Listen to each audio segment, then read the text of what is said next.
I was lying on the sofa, a glass of scotch untouched at my side, listening. The hum of the baby monitor filled the room with a mundane comfort that now felt grotesque. The dog slept in his kennel, unaware, innocent. And then her voice, soft, conspiratorial, slipped through the speaker. He has no idea. A chill pressed against my chest. I froze, heart pacing, not with fear, but with the cold. Precise calculation of realization. The sound of her laughter followed, low and intimate, as though the walls themselves were complicit. I stayed still. I let her speak. I let the seconds stretch into eternity. Every detail registered, the cadence, the warmth in her tone, the casual familiarity in her words. She wasn't talking about me. She wasn't talking about us. The betrayal hit quietly, like a slow, relentless drip. She had insisted on this monitor weeks ago. Just to keep an ear on him, she said. The dog. Our little routine. How innocent that excuse sounded now.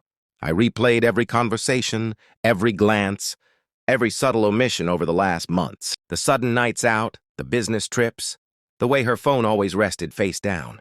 My mind dissected, measured, remembered. I felt the shock, but I didn't show it. I didn't scream.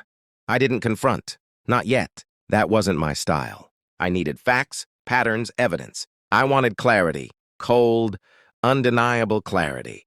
I thought about our home, the dinners we had, the subtle cracks in her attention. It all made sense now, and yet I stayed calm. Every word I hadn't yet spoken was a weapon waiting to be drawn. I became invisible in plain sight, every detail cataloged. I traced her calls, checked her schedules, even noted when she texted him. I didn't touch her phone, didn't interrogate, didn't accuse. I installed a second monitor in the living room, linked it to my TV in the study. I watched. I listened. Every whisper, every laugh, every casual he won't find out added another layer to the picture, forming in my mind. I observed her interactions with him, careful, measured, practiced. And when she walked into my study, I smiled. Polite, normal, calm. Every night I let the tension build. Every morning I acted as if nothing had shifted.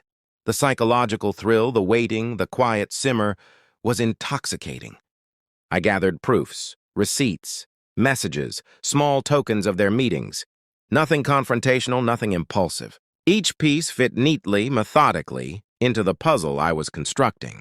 Her birthday arrived. A room full of friends, laughter, candles. I hid the TV cable behind a painting.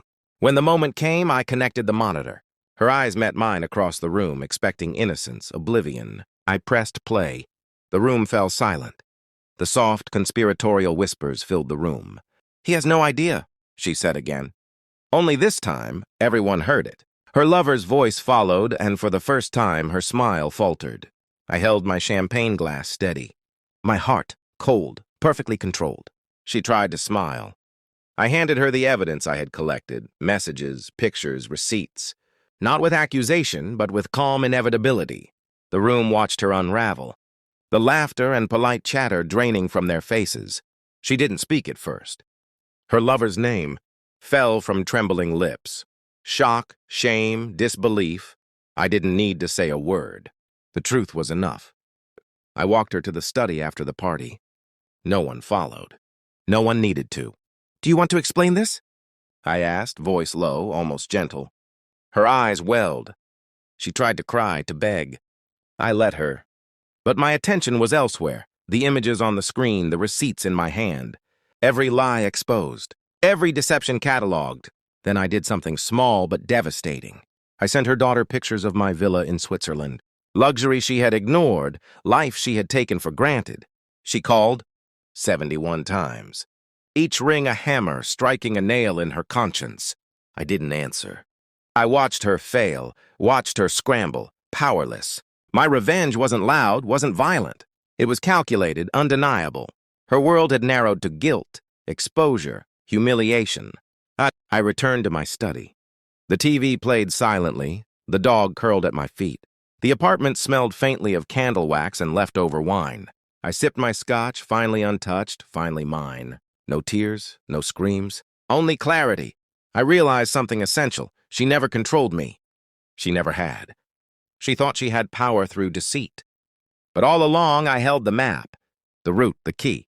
I closed the blinds, Let the night settle over the city. Calm, cold, precise. I had destroyed the illusion, exposed the truth, and walked away. Some betrayals leave scars. This one left a lesson.